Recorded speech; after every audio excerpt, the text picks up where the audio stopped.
would just like David, that's good. Go ahead. I would just like to point out that Microsoft just told me it will wait until an inactive time to reboot my computer, which makes me terrified that it's going to reboot it halfway through the show.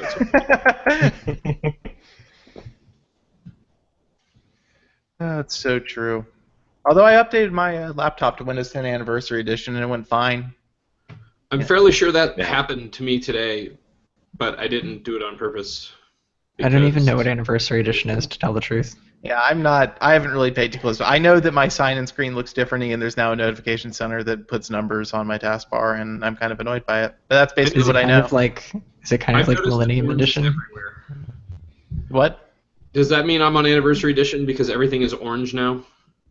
I don't notice any orange. My lock screen is orange, my sign-on screen is orange, I have many, many orange tiles on my start menu now. Do you have an orange thief? No, I never had orange before today. Not seeing any orange. Not seeing any orange. Seeing a lot of blue. He must have accidentally upgraded to orange. Can anyone explain to me why Dropbox is now orange? It sounds like you downloaded some Donald Trump malware. Donald Trump is orange? I was going to say your screen might be broken, but that's a far more terrifying reality. It is. What would be more terrifying is if Donald Trump rubbed himself all over your screen.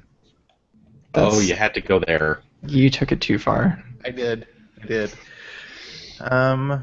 Okay, ready to social, and so we don't have a pre-roll this week. I gotta admit, even after looking up what Windows 10 Anniversary Edition is supposed to be, I'm still... Yeah, it's I still don't get it. I am more pro not having to deal with the update notification than I am not installing it. So that was my life choice. There is one change that they made, and I'm so happy with this. They put a freaking clock on my second screen in the taskbar. That changes my life. Yeah, I don't use Windows 10 with the second monitor, so womp womp. Whoa, well, what? I don't get to live this exciting change. Well, I'm running it on a Surface Book, and the laptop is automatically sitting 3 feet away from me. So yeah, it has to go on the big screen. Oh my god, the stupid IRC thing! I'm gonna click this to death. It's gonna take 8 hours, and then it's finally gonna log in. It just keeps saying error, and you error. You get in, but you're not totally sure if you actually are in. The 18th click was the charm. Okay, we are already running late. Okay, we are Let me stop the recording and restart it, so I have to wade through that. Okay, we are good to go, I think, and I am going to close Slack. So I'd let everybody know.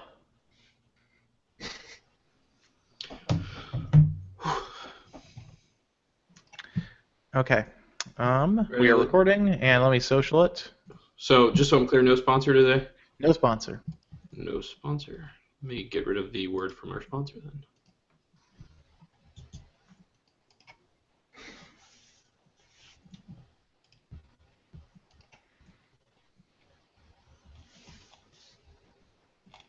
All right. Should we start? We should. We should. Let's do it then.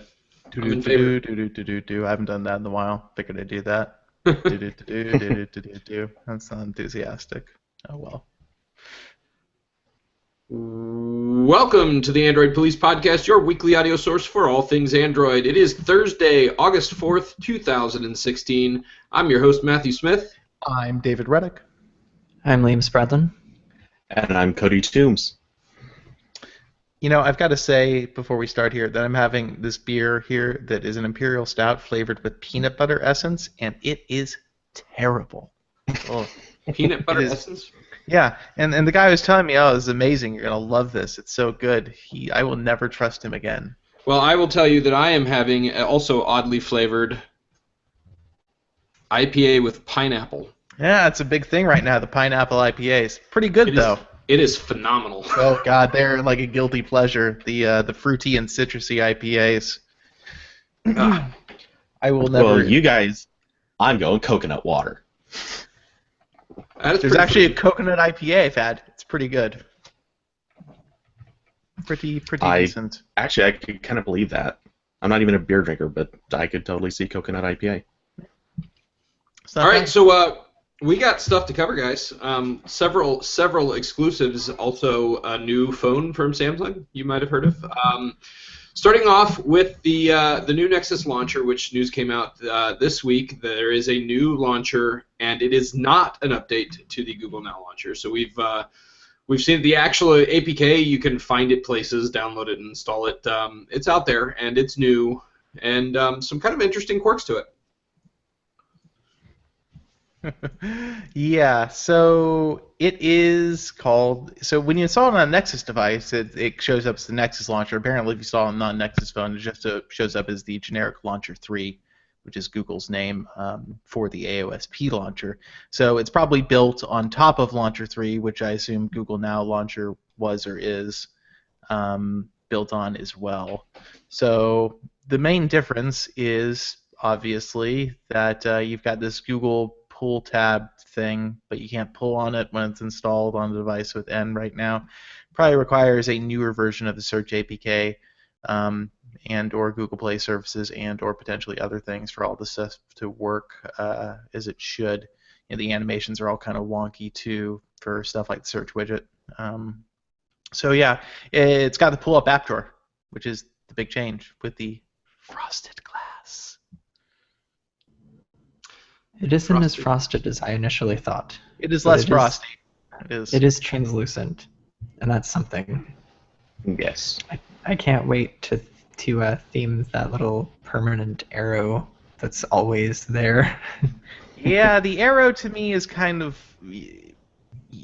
I mean, what else are you gonna do? I guess honestly. Maybe not have the app drawer swipe. I don't know. Yeah, it feels to me. And I've said this elsewhere, but it feels to me like the task was make a launcher that does everything Google Now Launcher does, but make it different because we're putting it only on Nexus phones. And this was the result. Which is fine. I just think like the slide up app drawer is kind of a weird choice. I don't know. Yeah, I don't love it. And the Google finger, which is what I'm totally calling it because that's what it looks like, the Google finger, is also odd. But at least it's only on the first screen now. Yeah, so that in the calendar widget, which doesn't do anything, which always feels odd to me when you have, something floating on a home screen and you touch it and nothing at all happens. That seems strange to have a truly static element there in the home screen, but I guess that's what Google is doing, unless that maybe will do something with the clock app when you have the right everything. Maybe your default calendar app. I don't know. Maybe that's just a thought. that might make sense more than a clock because it's not a clock, and I've just realized what a mistake I've made. So yeah, if it launches your calendar app, that could be a thing. I can see that. Can I just say for the record, I'm really glad it's not a clock, because if they put a clock that close to the clock that's already there, I would have been really annoyed. Yes, that would be absolutely ridiculous. And I'm looking at every single Android manufacturer that isn't Google, and I'm pretty sure Motorola does it too, don't they? Doesn't their stock widget have a clock on it? Why do they all have clocks? Why do I need two clocks? I mean, I guess like if you are of the, I don't want to say visually impaired, more visually challenged, kind of set, that would make sense. But it's on the lock screen too. But you can also adjust the density of your screen now, so. Yes, Motorola does it on their stock widget, by the way. It's called Time and Weather. I don't think I've forgotten the date more than once during a day in a good while. Yeah. So, I don't know. I don't like non-optional widgets personally. Yeah, when Android phones on stock home screen, just huge clocks everywhere. Clocks all over the place. Like especially something, a non-optional widget that's as opinionated as the Google widget. Like, I mean, so, okay, it was a bar at first, which was more obtrusive, arguably, than the finger plus calendar, but now it's a finger plus calendar, which are both, like, heavily styled. And it's also got that nice blank space in the middle as though to say, yeah, we're taking this too. Yeah. You thought you could put stuff here? Think again. Oh, I don't know. I would assume our assumption at this point is that this will only be on Nexus devices. And we don't even know if it'll be on the old Nexus devices or if it'll just be for the new ones this year or what the deal's going to be. And the other aspect of this launcher, and I'm going to kind of skip the story ahead here because it's, I would say, integral to the new launcher experience, are the new nav buttons, and especially the new home button, the flower home button with its dancing dots, and it will. It's dancing petals. It's dancing petals, yes. And which will launch Google Assistant functionality in some shape or form. Not exactly clear what that's going to look like, but it could look like that now on tap toolbar thing that came out but then didn't a while back. It's looking like that's going to be part of Google Assistant functionality. I hope that I mean, if that's it, I hope that they've resolved that design a little bit more. Yeah, it's not a very pretty design, those Windows tiles. Well, and like the icons aren't all aligned properly. Like I thought it was fake at first when I looked at it the first time, but it was real. But yeah, I am excited to see that. I'm also at this point. It's kind of so. For example, the animation. Some people said, "Oh, why does the nav bar go to black?" And because the device that this is being shown on, apparently, I'm guessing Google will probably make it such that that doesn't happen because that's obviously visually not nice. If it goes from the transparent nav bar to black, it doesn't really make any sense when launching the assistant activity. So this isn't 100% done. Also, Google could just trash this and be like, nah, we decided we don't want to do that anymore. Because Google does that a lot. Although we have seen this for a while now. I'd say we've heard it described before for probably over a month. This is the first time we've been able to get it fully animated and shown off in the way it's supposed to work. So, yeah. And that'll be a big part of the new launcher experience, which also, is another reason to think, yeah, the new Nexus launcher probably isn't a Google Now launcher replacement for non-Nexus devices, if that makes sense. So Google Now launcher would predictably probably live on for some time, but I would not be surprised if Google then makes the Now pane a API that's accessible to all developers, so that they can get that functionality in their launchers, and then Google doesn't have to keep building Google Now Launcher. I do wonder, though, if they initially built that API to have system apps get access to that because they needed it themselves, and then they just decided to test it with Sony. Yeah, it's interesting the way that's transpired. Yeah, but hopefully everything goes okay and it opens up to non-system apps. Yeah, hopefully so. Because it would make so much... Because, I mean, honestly, other than the fact that Google has the brand presence on the Play Store to get eyeballs better than other third-party developers, there's no real reason for Google to develop a third-party launcher if they make that available.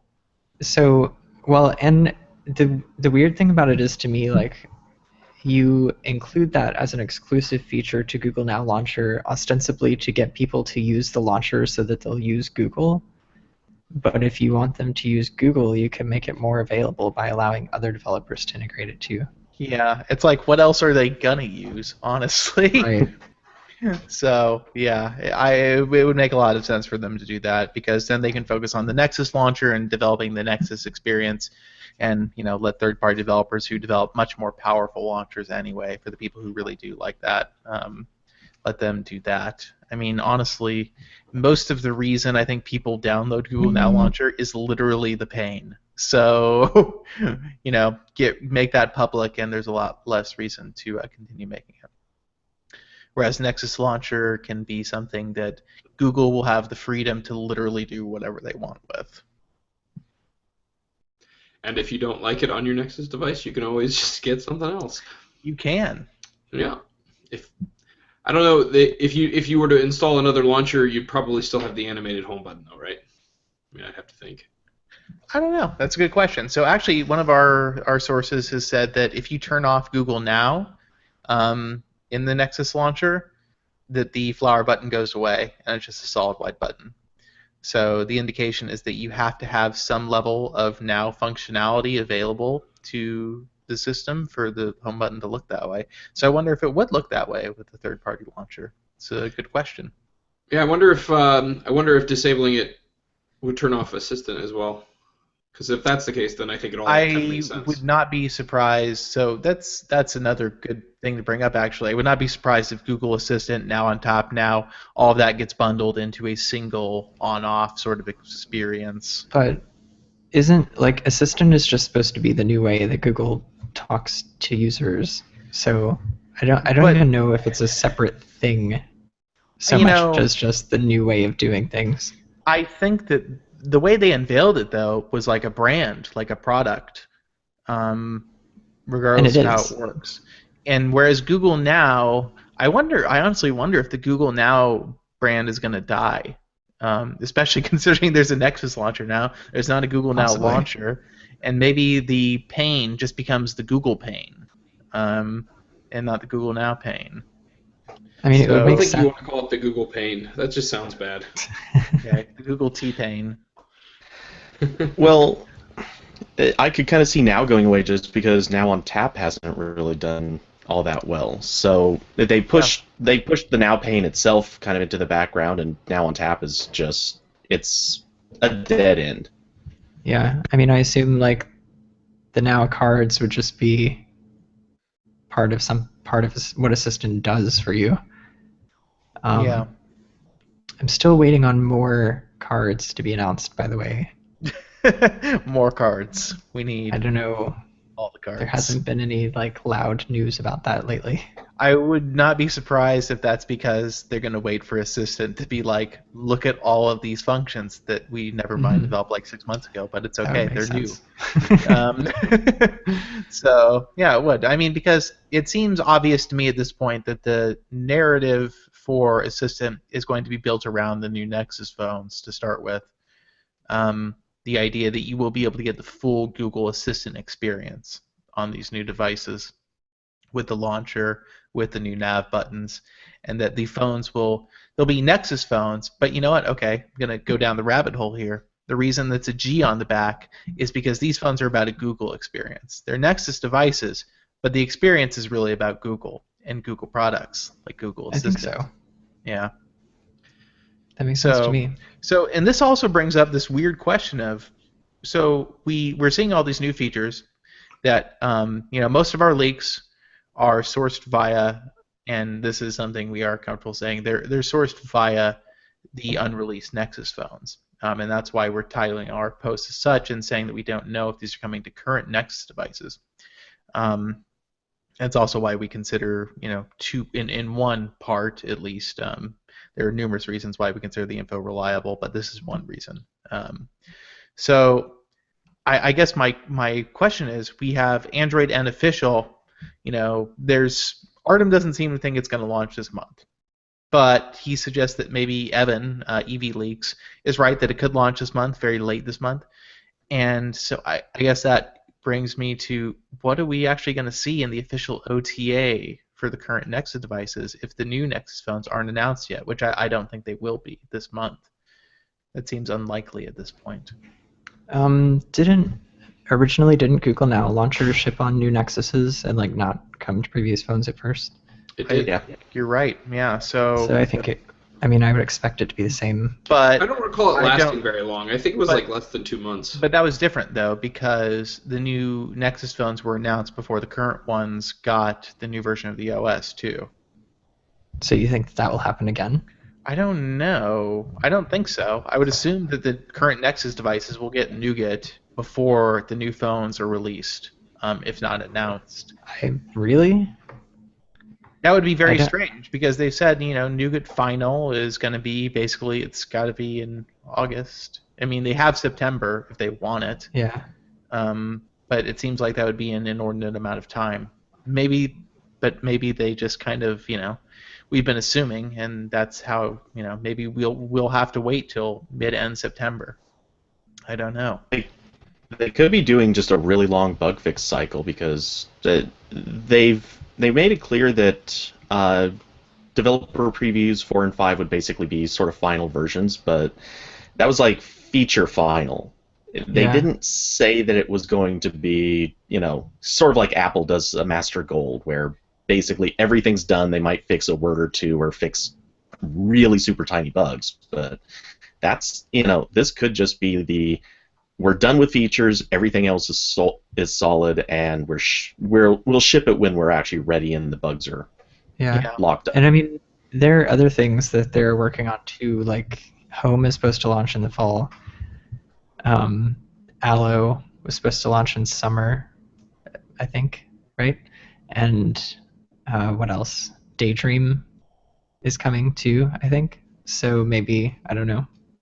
Yeah, Daydream. So actually, speaking of Daydream, in the one of the posts we made today, there was a reference to VR in the display settings for the new Nexus devices. So yeah, because it has a VR mode, right? Yeah. So I would be deeply surprised if these phones. They're definitely going to announce the Google-built Daydream headset with these phones. There would be totally silly not to do that. Whether it actually launches exactly the same date, I don't know. But yeah, that's definitely going to be a part of it, I'm sure. All right, so we did have some more features that we see coming in the new Nexus phones. Starting off with a ability to swipe your fingerprint scanner in order to open notification shade. So that I don't know why, but this reminds me of the Moto backflip. Just the touchscreen on the back, just gestures and. I don't know. Well, they almost definitely took this idea from Huawei. But so when I posted this, it was just like the news. But I think it's a crappy feature. It's hard to use. I've tried to use it on Huawei phones. The experience is unreliable. Maybe Google got it right in some way that Huawei didn't, but I can't imagine a way that they would get it right that would actually make me want to use it. It just seems strange. I don't understand, like why it exists. Yeah, I don't get the it. Fact that they can. What is the convenience of this? And I never understood that. It just seems to me one of those things like, oh well, it's intuitive and natural, and the discussion kind of ends there. Except that it's nothing not about at all. this. It isn't. That's the thing. Nothing about the device itself is intuitive or natural. It's so reflexive. By the way. Well, what I don't understand is if you want that feature or function, why not do it the same way Nova did it, 4 years ago or whatever? Just if you're on the if you're on your home screen, just a quick swipe down from anywhere on the screen, you're done. It's almost as though you have a primary interactive touch interface on your device already. It could be used in innovative and interesting ways. Where the user's thumbs are already positioned. Huh. Wow. Fascinating. We're making discoveries here. I'm sure that there's going to be. I can already anticipate Artem coming up with this ridiculous scenario in which this feature is totally useful. But like, this is the same source who will outright reject a laptop if it doesn't have dedicated page up, page down, home, and end keys. No, not function keys, actual keys. I want to build like a teeny little USB keyboard for him that just has those buttons. I think they actually make something like that. Excellent. I think it very much exists. Ask Ryan if anyone. Oh yeah, he probably knows. He probably does. Yeah. And it'll be a mechanical keyboard.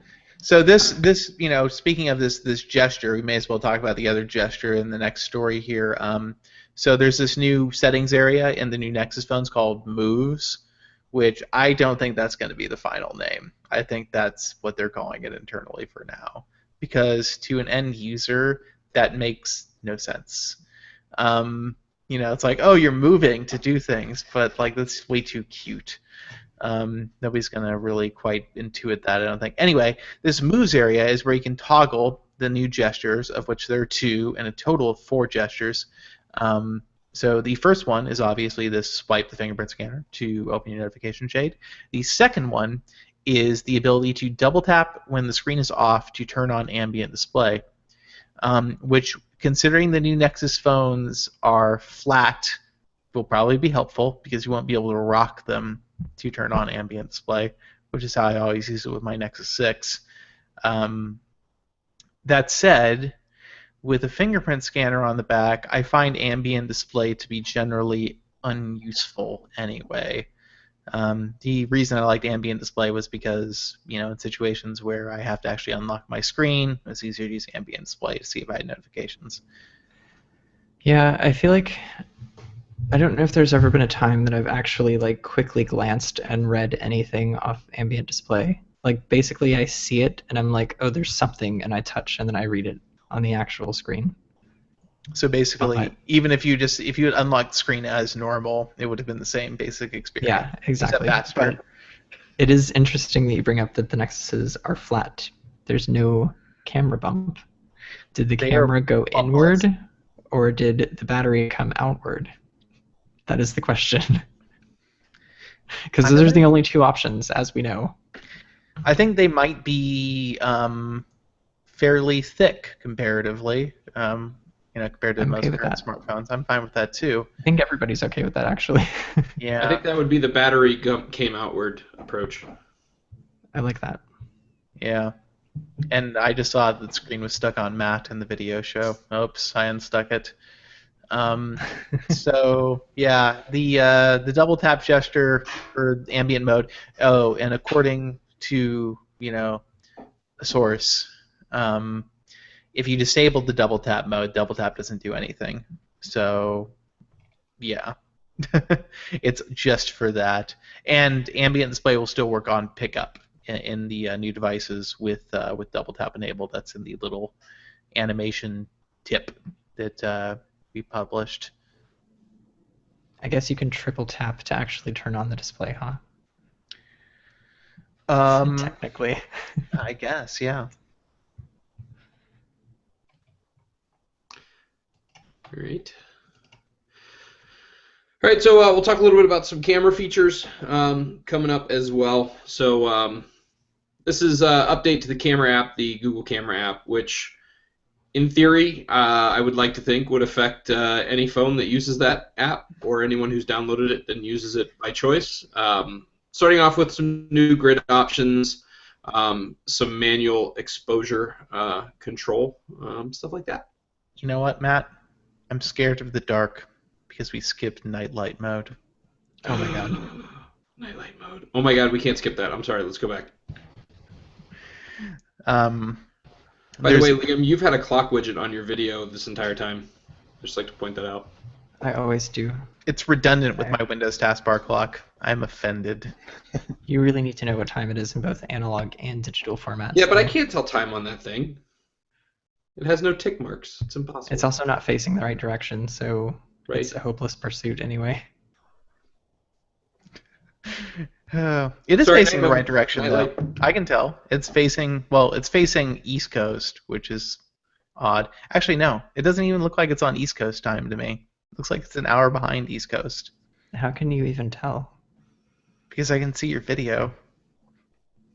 But there's no indication of what direction it's tilted. Yeah, top is not top.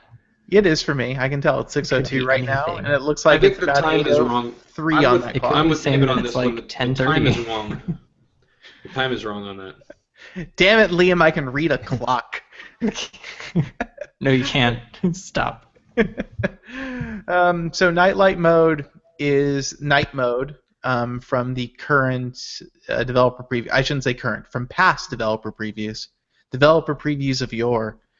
So what they've done is they've created a new night mode where it tints your screen, turns off the blue pixels or makes them less bright, so that your eyes strain less or whatever. It's very hip right now. It's very cool. So that's going to be a thing. You can adjust it based on sunset and sunrise, or you can set custom times for it to come on and turn off, which is nice. Level of customizability you would want. It doesn't have a intensity setting, unlike Samsung's version of this that's coming out on the Note 7. I would like an intensity setting because the intensity on this looks very intense. So it is intense. It's I've very had it on amber. before, and then like turning on my phone in the morning, it's like shockingly blue. Everything looks blue. Yeah. So we'll see how this ends up being implemented when the phones actually come out. I guess my question is, so we talked to Google about this at Google I/O in May. We talked to Dan Sandler, and he's like, yeah, it's almost definitely not gonna make it in the Android 7.0 because they're using the accessibility tools in Android to do it in the end developer preview, and because those tools operate at a fairly high level, the performance suffered. It wasn't reliable. It was kind of janky sometimes. I realize that people who've used the developer preview say it works fine, but if you try to turn it on and off continuously, you can make it freak out. So you can tell that there's something, there are things that you could do to break this. So I guess it's interesting. My question then becomes, okay, so is what they're saying that, well, we couldn't do it on the current devices, but we managed to make it work on the new ones because we designed it from the ground up to do that on these new phones? Or did they just figure it out in general, and it actually is going to come out with Android 7.0? But we don't know. I don't think we have a good indication either way. Yeah, it seems to me. So there's an app, I think it's Sunrise app or Sunset app or something, that had it set up so that it would actually fade in with the intensity from sunrise and sunset. This also does that, right? But does it? I don't does know. It Maybe. On my device it does. But this isn't the final one, obviously. But yeah. So maybe the reason this toggle looks like it's so intense is because it's going in at whatever the setting would be for that time. Perhaps? Like if you turn it on. See, now I'm not sure. But if I turn it on my device, it goes all the way to maximum if I just toggle it on. But then there's the option to turn it on automatically, where it eases into it as the time approaches. But yeah, if you turn it on and it's not, it's not eased in, and you just turn it on, then it's going to be shocking either way. So the other change that we detailed in this post is that the settings UI is now dual tab. So you have a main settings tab and one that's dedicated to support, which seems weird. It's a lot of UI to take up for something that is, from a power user perspective, essentially useless. From a normal user perspective, it makes more sense. Google is trying to build a phone for an average consumer, but and yet we still have 18 levels of notification priority. Yeah, I wonder Maybe if that's actually going to be there. in Nougat. I wonder if the tuner is going to be there when Nougat releases with all that in there. I mean, but yeah. At this point, nothing could surprise me about the settings navigation model. We already have a hamburger menu that only appears in places where there's no indicator for it. So yeah, we don't get to see what the support tab does, but presumably it's going to make for fairly quick access to the live support feature that's going to be part of the new Google Support app that the Nexus phones will ship with. I would not be surprised if that is exclusive to the new Nexus phones, because that's more of kind of a business model change than it is a user feature change.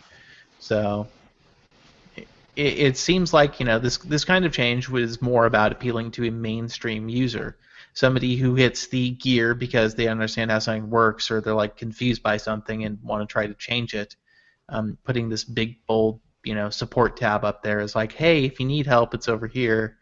And I get that kind of philosophy and approach, though from an interface design standpoint, it's rather expensive, it seems, to do that. to take what has always been, a single tab UI and make it dual tab for the sake of basically one feature is interesting. Unless Google intends to make the new Nexus phones ship with the most robust, like on-device manual they've ever published, which maybe they do. The way you describe it, totally reminds me of the question mark in Windows. Pressing the tab just takes you into playbooks and opens up like a full ebook manual.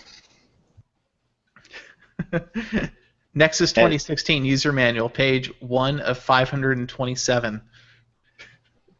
And in a couple years, it will deep link to the correct page. Maybe. Couple years. Probably not. All right, now can we talk about camera updates? Can we do that now? I guess. I guess. It has a golden ratio grid, but it doesn't give you the golden ratio spiral, and that's what I really want. So I can capture, the streets of New York in Renaissance style. But that's a small complaint. I am honestly not familiar with how I would even use a spiral golden ratio. You wouldn't. It's like it's a joke that like you can put that on top of anything and be like, look at this composition. But I want it. I want to make those jokes. This composition is so composed. Yeah, manual exposure control. Is that coming back, I thought? That was the thing? Or is that the exposure slider? They definitely... So this is still the not actually an exposure thing, but a make it brighter or darker button? Yeah, it's exposure compensation. Yeah. Which, like, okay, fine, whatever. It's not like you could do that after taking the photo or anything. But, yeah. I guess that's what the people want. Nobody has time to edit, David. Come on. Nobody. Ever. When you press that button, it has to upload directly to every social network you're signed into. If only Google had some sort of product that uploaded your photos to this, let's call it a cloud, and had these algorithms to optimize the appearance of your photographs in a way that was aesthetically pleasing. All they use it for is like really moody black and white, or like so filtered that it looks like you printed the photo and then spilled Kool-Aid on it and then left it in the sun. It's so true. I was trying to take some pictures of my Lego kit with the Moto Z4s, and the camera on that phone, like when it sees black, it just assumes like, oh, so you're basically in the Batcave. I need to crank ISO to 84 million. And so the blacks look absolutely ridiculously grainy and gray. And so I figured, I'll let Google auto-enhance that. And the blacks change none whatsoever, but the orange parts of the picture become like acid trip tangerine. Google Photos. It didn't want to like fix the bad part. It just wanted to really distract you by upping the ante on the. Wow, those blacks really suck, but look at these oranges. Don't they look fantastically ridiculous? It just assumed the black was beyond repair is what it did. It just said, you know what, we can't even do anything with that. That's so bad. Grainier than sand at the beach. Grainier than sand at the beach. All right, so a lot of talk about Nougat. A lot of talk about Nexus, but we're also hearing from LG the V20 is going to be released in September, and it's also going to be released with Nougat. I guess there's a chance. There's the chance that these could ship before the Nexus devices. I am almost ready to bet a pie on the fact that Google would not allow a skinned version of their new version of the OS to ship before they ship their version. Betting a pie?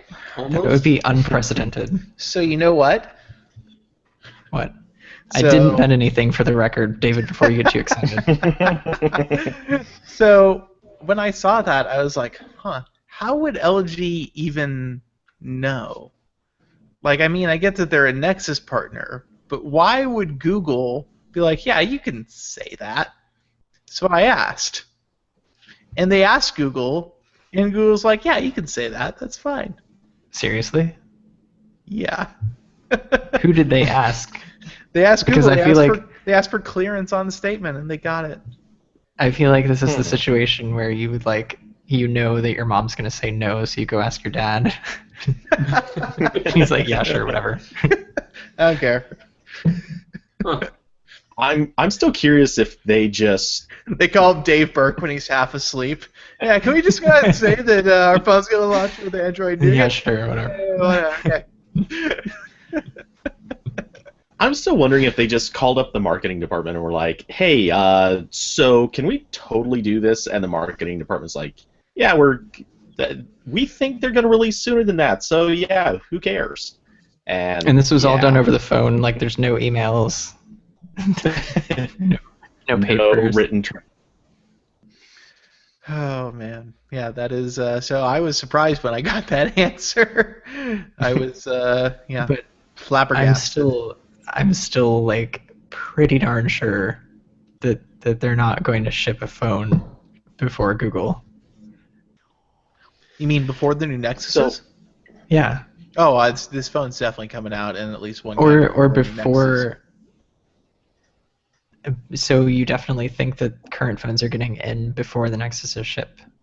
I think this V20 will ship in a country at least before the new Nexus phone ship. I cannot imagine that happening. But So- I'm not betting anything on it but I because I've think- seen how that goes on this show. I think the possibility exists that 2015 Nexuses will have Nougat before the V20 ships.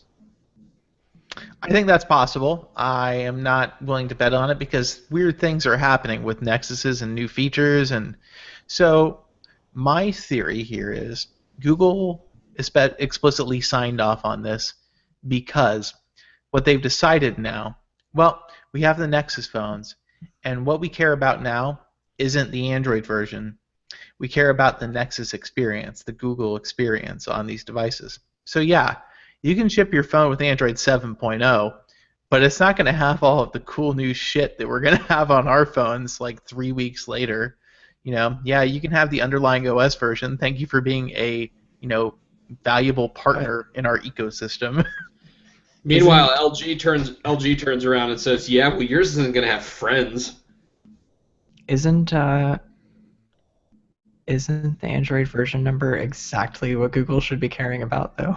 But that's what's gotten them in such PR, generally bad press, Why? Because they care about it and can't fix it. So the solution is to just not care about it and also not fix it.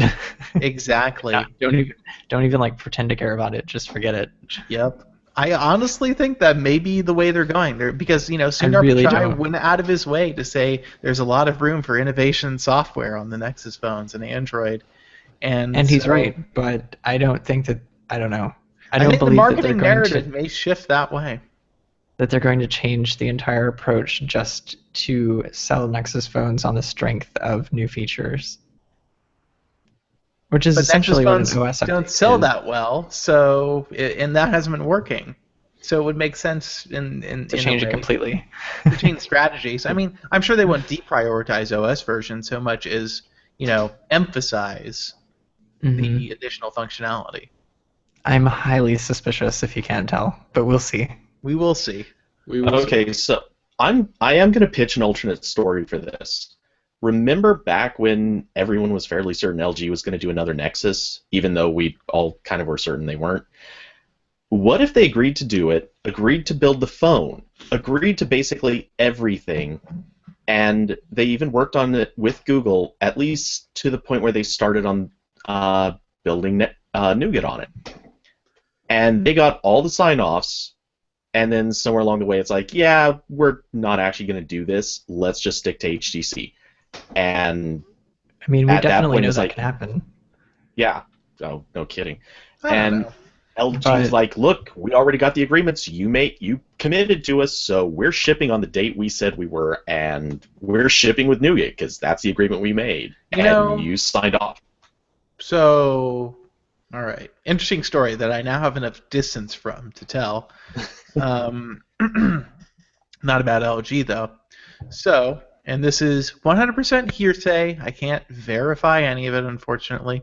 But I trust-ish my source on this one. So, what I've heard is that, so after the Nexus 6P came out and the 5X, it might have actually, yeah, it was sometime probably around CES this year.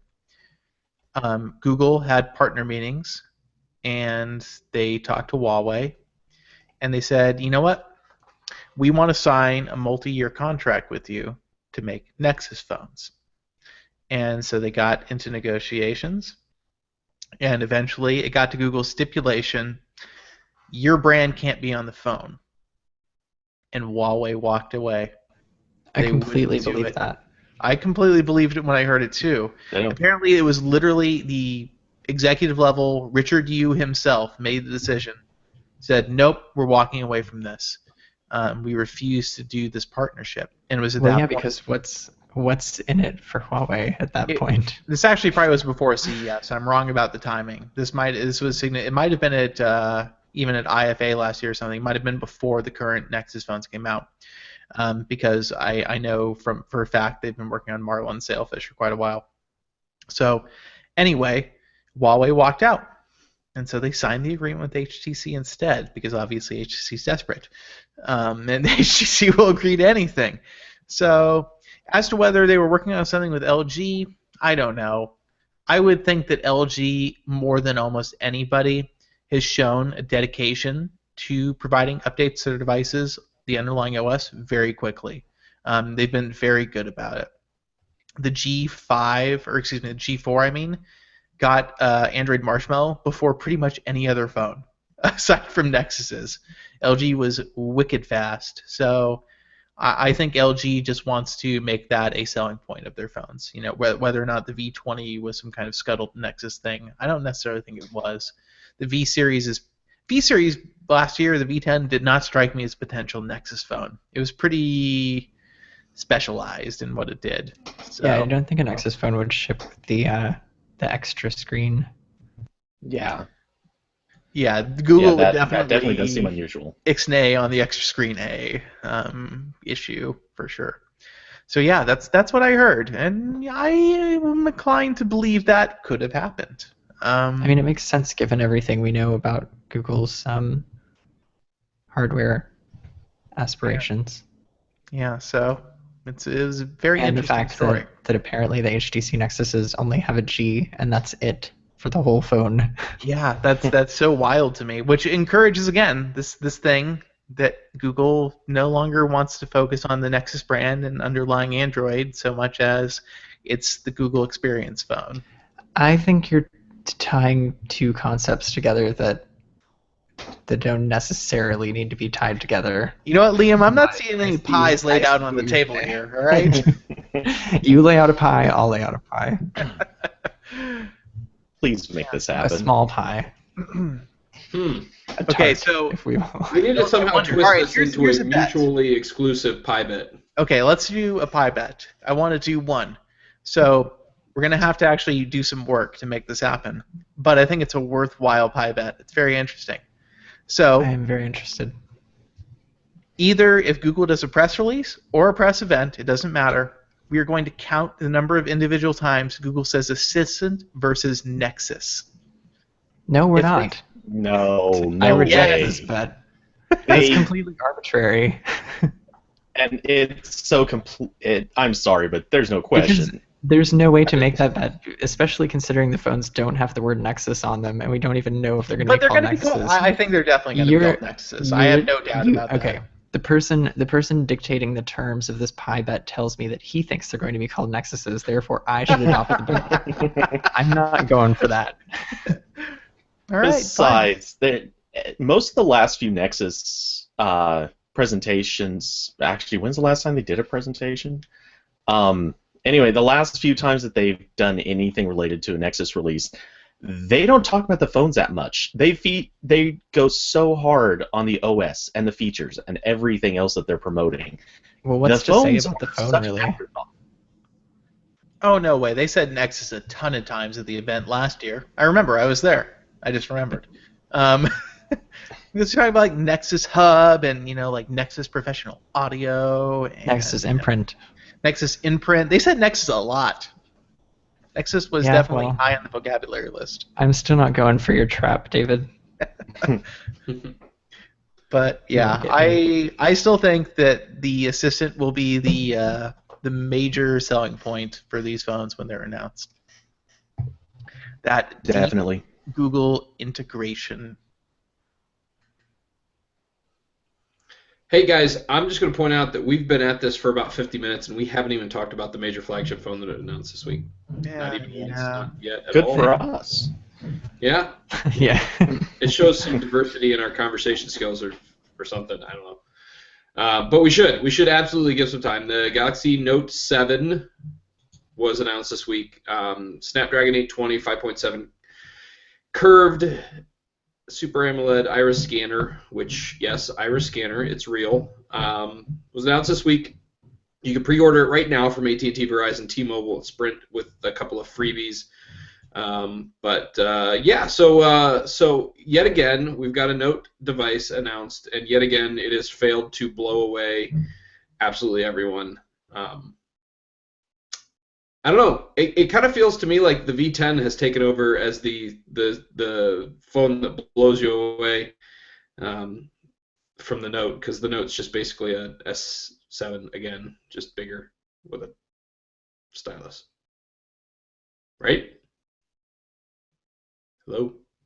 Somebody who's not muted? Sorry, We were arguing in the chat, sorry. Arguing in the chat, yes.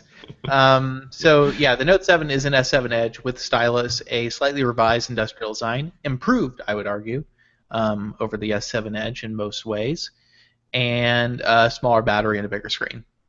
And a new software UI that, honestly, as in typical Samsung form, total step sideways. It's not like a huge advancement in usability. It's more like there are some new features, some of which are useful. Also, you're gonna have to relearn where everything is. Have fun, and so that seems to be the new UI for the most part. Also, a lot more white, lots of white, if that's your thing, and not the Donald Trump way. That blue and gold combo looks really nice. Yeah, it does. Oh my god, the blue and gold is beautiful. Like, Samsung got the colors right and the industrial design of the phone. The way they've kind of made it now that the edge screen just bleeds into the metal edge, almost flush. Oh, it's perfect. Donald Trump would be proud of this phone. He would say it's a very classy phone. Exceptionally classy. Not?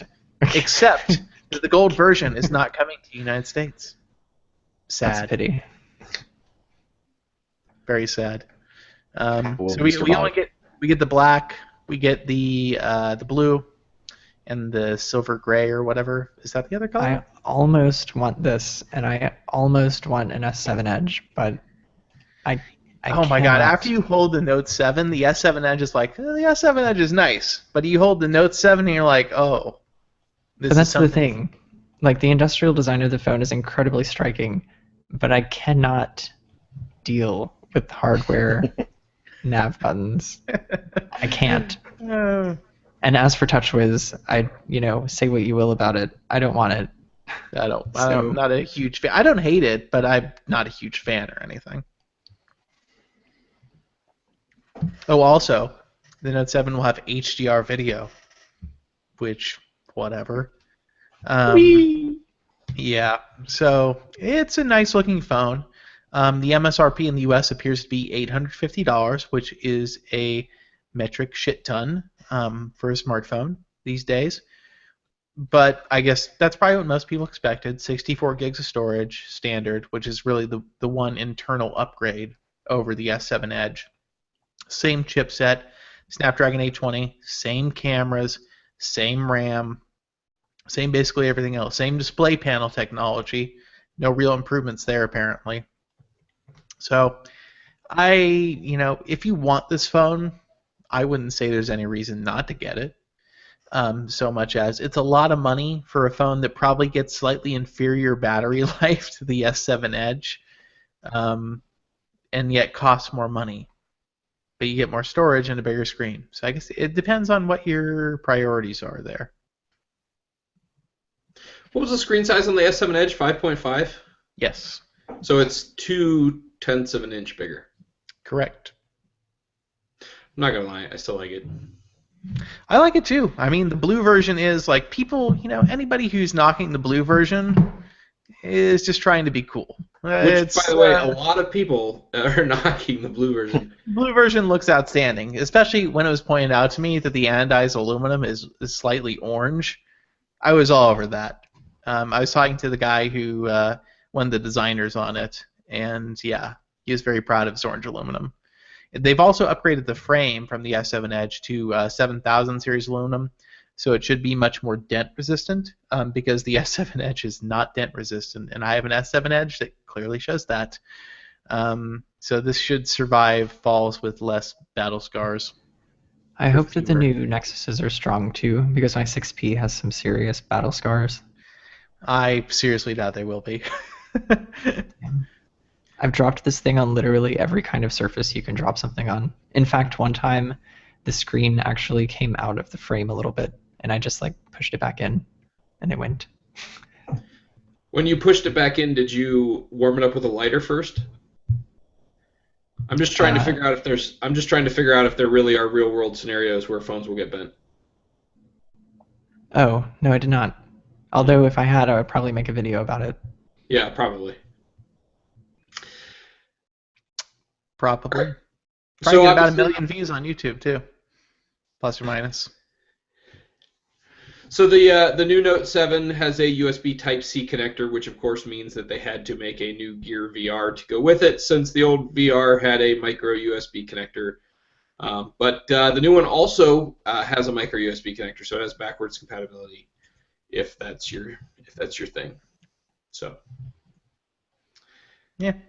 Yeah. So that's $99 and should be available. It has a wider field of view, which is, if you don't have one, you would want to get this one. It has 5 degrees more field of view, which doesn't sound like a lot, but in VR terms it is. It's a lot. You'll notice. Also dark in color, because apparently people had problems with the lightness of the previous. Yes, so it would reflect on the inside, because the inside was white on the old one, so the screen would reflect the white parts. Yeah, seriously, they didn't think of that in the design. Yay, product testing. Yeah, so I'm curious to try out the new one, because the new Google Cardboards are 100-degree field of view. Which makes them feel less portholey than the current Samsung Gear VR. So this one should be a little bit wider than the new cardboards. I would like to point out that it would be completely possible to have the inside dark and the outside white if Samsung really wanted to do that on the previous VR. They could do that. They could. Yeah. So, anyways, so yeah, that's the new Samsung Note 7, the Gear VR. Just one other little bit, apparently ZTE thinks it's a good idea to let all of us design their phones for them. Crowdsourcing the, CTX project? CSX? CSX, that's it. It sounds like a street bike. That's what it sounds like. It sounds like a motorcycle. Yeah, so they want to crowdsource a phone, which basically... Let's be realistic here. We heard you wanted great battery life. We heard you wanted very fast components. We heard you wanted a no-compromise camera. But then we didn't listen to you because it had to be under $400. So this is what you're getting. Also, you said you wanted it to be green, so we did that too or whatever. And that's basically going to be the crowdsourcing. Also, you wanted stock Android, so we gave you stock Android, but also we preloaded like 18 Candy Crush clones because we're ZTE. There it is. ZTE is crowdsourcing, and it's going to result in a phone that's going to look a lot like other phones that are also going to be released around the same time and same price point. I would just say it's very impractical to do this, especially on the internal component side, because as a smartphone maker, you have agreements with your suppliers to look at their roadmap and to plan your products based on that roadmap. And those roadmaps are shared under non-disclosure agreements to allow you to plan your product portfolio. and you aren't going to share that with fans who crowdsource a phone. So realistically, you have very little input on the components that go into a crowdsourced phone, unless you want that phone to be made of old components, which obviously you wouldn't, because you're a crowdsourced phone person and you want all the new things. The funny thing about the whole component aspect of it is like literally if you just ask people what components they want, they're just going to say the newest, best, fastest, strongest, most memory one. Yeah, it's totally ridiculous. I mean, it sounds like they want to create the veneer of seriousness around this. Like you have to present kind of a comprehensive plan, it sounds like. But I don't know. It just reeks of marketing stunt. Yep. All right, well, we got a couple of emails to get to. So our first one is from Jeff. Jeff says, why is it when I'm running my Nexus 6 running Android N developed build 5, it's running at 100% load on the CPU and the 2 other cores don't kick in? My phone is a walking train wreck that needs shutting down 3 or 4 times a day to manage the issue. Am I completely misunderstanding how phone uses CPU? So he attached a picture, as you can see here. The picture shows. Let's pull this up. Oh, so this is your battery's below 50%, isn't it? Is it? Yeah. 50%. This is what we call a Nexus 6. It is train wreck mode. So this is a very strange problem with the Nexus 6, especially when the battery goes below about 50%. The phone seems to go into kind of a limp mode where it turns off 2 of the CPU cores. Essentially, it's very strange. I can almost guarantee you that if your phone's above like 70%, it runs fine. Artem and I have both had this problem with this phone in particular. It's very strange, and I think it has to do with it's probably on some level the kernel and the changes Google's made to it. If you flash a custom kernel, something that I personally wouldn't do because I don't really do that, I would bet that this problem goes away, almost definitely. I would bet your battery life gets worse too, but your phone would feel faster. All right, so our next email was from Taylor. Interestingly enough, we had 2 emails from Taylors this week, both Taylor B's. So I'm just leaving it Taylor because, without giving away a whole name, I can't really specify the 2. So Taylor number 1 has a question for us about Android Wear. The Gear S2 seems to have the most functional way of interacting with a smartwatch through its spinning bezel. Android Wear N update also seems to utilize lots of circular menus. Do you think upcoming hardware for Android will use more of this spinning bezel design?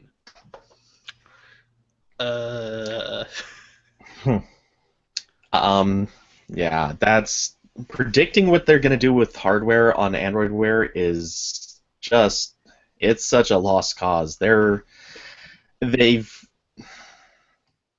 to do some weird things. I think that right now they're in a holding pattern because they don't want to jump the shark and come up with crazy stuff that no partner's going to want to deal with, but man, it's too hard to guess. I also think Google lives in a universe where, your watch has LTE and needs more buttons, which doesn't make any sense. So I don't know if Google has any idea what it wants to do on watch hardware from an interaction standpoint right now. So have either one of you guys used the Gear S2 much? No. I asked for one, and then Samsung wouldn't send it to me. Yeah. I've never even seen one in person. Well, I've played with one before. I played with one at CES. They're pretty fast. Battery life's supposedly really good too. Oh, okay. I guess I forgot I saw it at CES. Yeah, because they had the Gear S2 and the Gear S2 Classic, which is the Gear S2 but more expensive for no good reason. Yeah, I think Gear OS is pretty decent for the most part. I don't think that if you don't value Android Wear's voice commands, then Gear OS might actually be better than Android Wear in some respects. So, but again, smartwatches, I haven't worn a smartwatch in probably over a month now. So, I think my opinion on this is that the design changes to Android Wear are just better accommodating a circular screen, and I don't think it's indicating any possible future where they adopt a spinning bezel.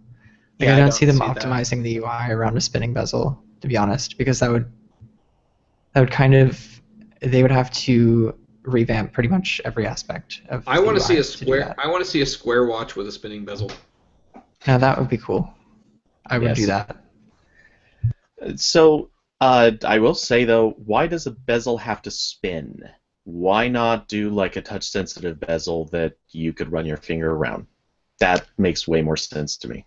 Yeah, that's a good. You're moving parts. I actually agree. Yeah, very clickable. Spinning things is fun.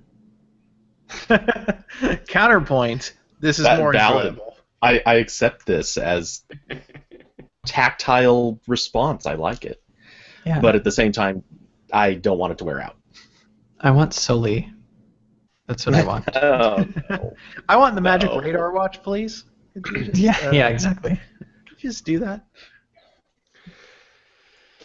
In night mode. All right, so our next email is from, I'm sorry, this is probably a butchering, Macarand. I don't know if it's a username or a real name or whatever, but it's all I got to go on. So he says his first phone was an HTC Desire HD, and it came with gingerbread out of the box. The Google Store has evolved a lot during these many years. There have also been a lot of policy changes for developers, and they were needed to be accepted time and again.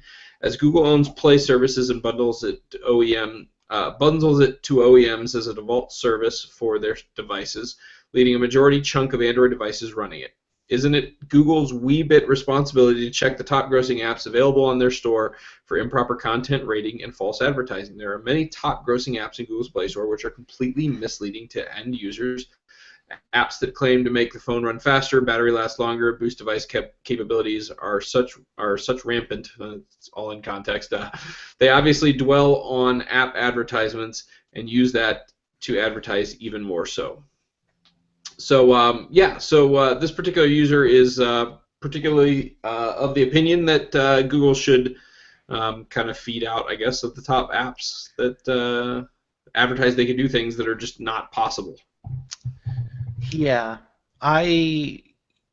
this sounds great, but at the same time, at that point, you need a group of educated people who understand what they're looking for to identify, or not identify necessarily, but to judge the validity or invalidity of an app's capabilities.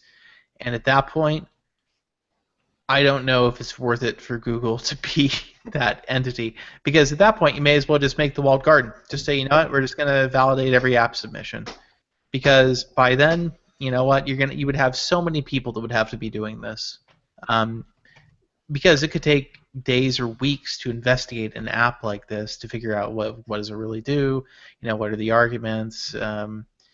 It would almost be like a Play Store judiciary, which would be very strange. So in an ideal world with unlimited resources, certainly this sounds like a good idea, probably, best intentions and all that, I guess. But it's such a quagmire for Google to try to get involved in. And I definitely agree. I'm empathetic to the problem of these apps that really don't do anything but serve users ads or try to get them to pay for IAPs to get additional features that also don't really do anything, or that are available freely in other apps that don't have the adware or the kind of sketchy functionality. But at the same time, what I look to is, well, where are the Windows police enforcing all of these Windows apps that, honestly don't help either? It's just a matter of magnitude. So many people have Android devices. There's so many people to take advantage of. So that's kind of my view. If Google wanted to get involved in this, it would probably be a paradigm shift in how the Play Store is managed. It wouldn't just be, oh, we're going to start reviewing a few apps, for their claims. So I'll start by first saying I'm kind of working on a post on this subject already. It's just it's been a long-running project. And also got to say, this is This is a problem already on the Apple App Store. They curate every app that goes through. They have people actually looking at all the apps, and they still let through a ton of garbage that does exactly this. It promises, for example, one of the great ones was some stupid app that claimed that it was a solar charger. It would put something on your phone screen, you could put it out and supposedly charge your battery on it. People bought this. People actually thought this was real, and somehow that got through the Apple curation. So, nobody does it right. No one does it well. Windows, by the way, also has the same thing for their store. They curate it, and they're not watching it, not that closely. So, nobody's doing it right. And with that said, Google actually does do this. They only do it for a very limited selection of stuff, like their the educational things, anything for families. That you could say they do it for Android Auto, but that's iffy. They have a selection. It's just not a very wide selection, and most regular users don't cross into the territory where they see that. So yeah. I would think that the better solution to this would just be to say, and I see no problem in doing this personally, ban speed booster, RAM freer, all that crap. Just say it's not allowed content. Because honestly, you know what? It never will work. So just get rid of it. Obviously some developers would scream bloody murder, but no one would actually be hurt by this action. And those developers are free to distribute their applications through other mediums. So that would be my solution. Forget trying to figure out who's good and who's bad. Just determine that this category of apps is bad, which it is. Yeah. So. Can someone make an app store just for crappy apps? Yeah, it's Amazon. Cough, Amazon. Oh damn. No, Amazon's turned around a bit. They're not the worst. I'll give them that. They're no Play Store, but there's other ones out there that are worse. So. Yeah, there's no Play Store. There aren't as many RAM booster apps. Just by volume, though. I mean. All right, so go ahead. Oh, I was just going to say, I wouldn't totally rule out the possibility that one day Google will maybe allow some sort of crowdsourcing curation. Maybe. I mean, I don't see it happening anytime soon, but it'd be neat. That would be the way that Google would do it, I would think, if they were to do it. So. All right, one more email from Taylor. Actually, we had an antique that came in real late, if we want to fit that in. But Taylor, the other Taylor number 2, one of the announced new features of Android Nougat in Chromebook is Chromebook-style seamless updates. Although shortly after this announcement, details surfaced that existing devices would not get this feature. Do you think this is because of the way OTA updates are pushed out to devices? Would it be possible for this feature to be included in the full image posted on the Android download page? So, as far as them putting on the OTA page, they will never do that. No, that can happen. Agreed. And so I'll also throw in, I'm working on a post about this too. Yeah, it's an interesting topic. We talked to them about it at I/O, and the answer is basically, actually apparently one manufacturer partner asked them about implementing seamless updates on current devices, and when Google told them how it would work, they're like, oh yeah, never mind. Never mind. That's okay. We don't need that.